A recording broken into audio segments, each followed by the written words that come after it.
Welcome to 9 TV News.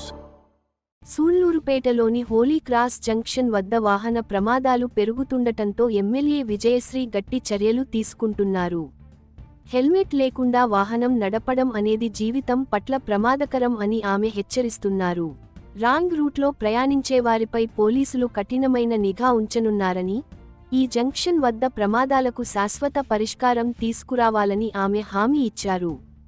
ప్రజల భద్రతను ప్రథమ ప్రాధాన్యతగా ఉంచి, ఇలాంటి ప్రమాదకర ప్రదేశాల్లో సురక్షిత ప్రయాణానికి మార్గదర్శకాలు అమలు చేయడం ముఖ్యమని ఆమె తెలిపారు. వాహనదారులు తమ గమ్యస్థానాన్ని సురక్షితంగా చేరుకోవాలని, ఆసుపత్రిలో కాకుండా ఇంట్లో ఉండాలని ఆమె సూచిస్తున్నారు. ఈ హోలీ క్రాస్ జంక్షన్ దగ్గర వచ్చేసరికి మన యొక్క అనేకమైనటువంటి బస్సులు రావడం జరుగుతుంది. సిసిడి కానీ, మాంబట్ సెజ్ నుంచి కానీ, స్టార్ వెహికల్స్ కానీ, ఇవన్నీ ఉదయం సాయంత్రం కలిపి సుమారు 1000 బస్సుల దాకా కూడా పట్టణంలోకి ప్రవేశిస్తాయి ఇదే జంక్షన్ నుంచి. కాబట్టి ఇక్కడ అందరూ కూడా జాగ్రత్తగా వహించాలి. పోలీసు వారు చెప్పిన సూచనలు తప్పకుండా పాటించండి.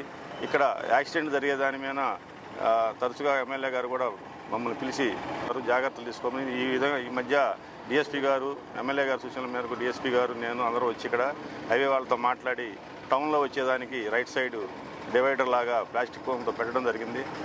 అదేవిధంగా ఇక్కడ నిత్యం ఈవినింగు ఉదయం పూట ఒక ఎస్ఐ, ఒక 2 కానిస్టేబుల్ని పెట్టి వేయడం జరిగింది. ఫైన్స్ వేయడం అనేది మాకు గవర్నమెంట్కి ఆదాయం గురించి కాదు, ప్రజల్లో మార్పు కోసమే ఈ ఫైన్స్ వేస్తూ ఉంటాం. దయచేసి గమనించి పోలీసు వారు చెప్పే సూచనలు మన యొక్క ప్రాణాలు మరియు భద్రత కోసమే, ప్రాణాలు కాపాడటానికి కోసమే అని చెప్పి గుర్తించి అందరూ కూడా సూచనలు తప్పకుండా పాటిస్తే ఇక్కడ ప్రమాదాల నివారణకి మనం సహకరించిన వారు అవుతాము. మీ అందరికీ తెలుసు, మన సూళ్లూరుపేట టౌన్లో హోలీ క్రాస్ సర్కిల్ దగ్గర ఎక్కువగా ఈ మధ్య ఎక్కువగా యాక్సిడెంట్లు జరగడం మనందరం కూడా చూస్తున్నాం. దానికి జాగ్రత్తలు కూడా మన సిఐ గారు, అలాగే కొత్తగా వచ్చిన ఎస్ఐ గారు అజయ్ గారు, అలాగే డిఎస్పీ చెంచుబాబు గారు, వీళ్ళందరూ కూడా హోలీ క్రాస్ సర్కిల్ దగ్గర యాక్సిడెంట్లు తగ్గించడానికి చాలానే జాగ్రత్తలు కూడా తీసుకోవడం జరిగింది.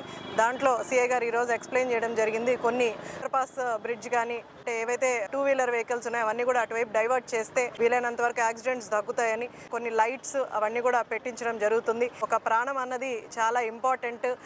ఈ సర్కిల్లోనే ఎక్కువగా యాక్సిడెంట్స్ అవుతున్నాయి.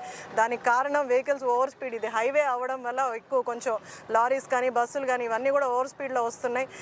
కాకపోతే కొన్ని జాగ్రత్తలు తీసుకొని, అలాగే ఇక్కడ లైట్స్ కూడా పెట్టడం జరుగుతుంది. అలాగే కొన్ని సిటీస్లో సార్ మనకు ఓవర్ స్పీడ్ వచ్చినప్పుడు దాన్ని మానిటర్ చేసే కొన్ని ఉంటాయి. సో ఇక్కడ అదేమన్నా పెట్టించగలిగితే స్పీడ్ వచ్చినప్పుడు దానికి మనకు బీప్ సౌండ్, అంటే సెన్సార్ ఉపయోగించి దాన్ని బీప్ సౌండ్ ఇవ్వగలిగితే మీరు వెంటనే అలర్ట్ అయ్యి వెహికల్స్ని కొంచెం సీజ్ చేస్తే కొంత భయం వస్తుంది అండ్ యాక్సిడెంట్స్ కూడా తగ్గే అవకాశం ఉంటుంది. కొంతవరకు మనకు గంజాయి ప్రొడక్షన్ అవి కూడా ఉన్నాయని సిఐ గారు, ఎస్ఐ గారు కాలేజెస్లో, స్కూల్స్లో కూడా అవేర్నెస్ ప్రోగ్రామ్ని తీసుకెళ్తున్నారు. ఆడపిల్లల భద్రత కోసం. అలాగే గంజాయి ప్రొడక్షన్ని, గంజాయి ఇంకా కూడా మనకు ఎందుకంటే గతంలో అలవాటు పడిపోయారు యువత ఈ గంజాయికి, వాటికి ఎక్కువ స్కూల్స్లో, కాలేజెస్లో ఎక్కువగా ఇవి వాడకం జరుగుతున్నాయి. అలాగే పల్లెల్లో ఎక్కడో చిన్న చిన్న పల్లెల్లో కూడా ఇవన్నీ కూడా ఇంకా నడుస్తున్నాయని మనకు కొంత ఇన్ఫర్మేషన్ ఉంది. కొన్ని ఏరియాస్లో ఇంకా ఉందని, వాటికి సిఐ గారు కానీ, అలాగే డిఎస్పీ గారు కానీ, ఎస్ఐ గారు కానీ అన్ని జాగ్రత్తలు తీసుకుంటున్నారు.